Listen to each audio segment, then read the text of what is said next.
Andy Johnson, we are looking at education as a vehicle for self-actualization. I believe that education is most effective when the prime directive is to help each child discover and then release his or her full potential.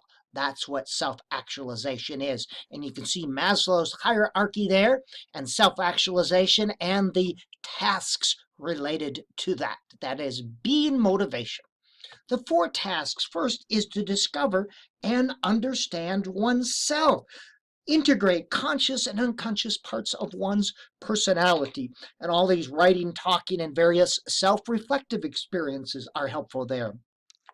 And then once you've discovered that, to express one's inner core, one's feelings, oneself through the arts, but as well through group discussions, journaling, that sort of thing. To find one's passion and act on it. Discover what you love. Joseph Campbell says, follow your bliss. Find what you love to do, and you will get to where you need to do. So we need to provide the experiences where students can discover what they love to do instead of just a boring, monotone, nothingness curriculum.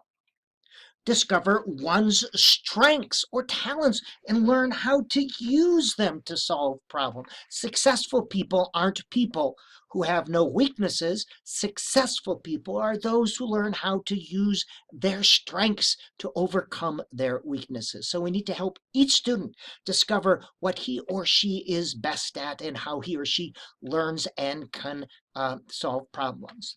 And then self-actualization activities.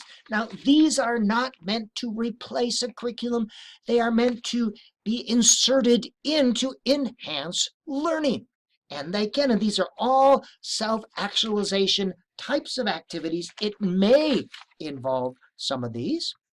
So the characteristics of self-actualization activities is they are open-ended. They do not lead students to a predetermined conclusion. Like life, there is no set answer. Students can come to what they believe to be true, take it as far as they want to. They are meaningful. Students are able to interact with the new information, with the activity on a personal level. Homework is not simply a measuring device, but practice of things already learned. The purpose is for students to learn to become engaged. They connect with students' lives. They try to make connections to students' both inner lives and outer lives.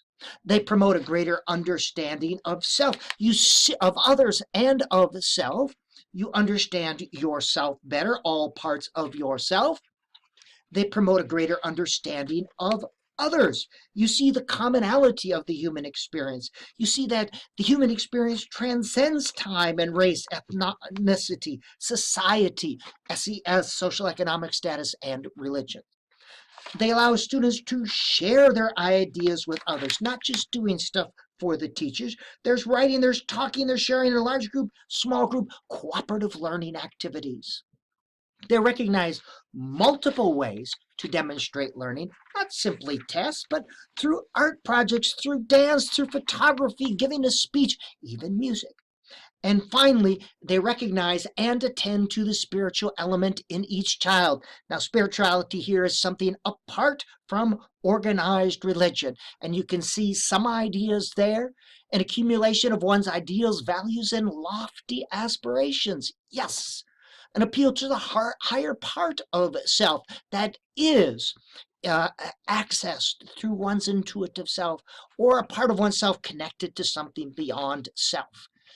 These are all areas of spirituality apart from organized religion.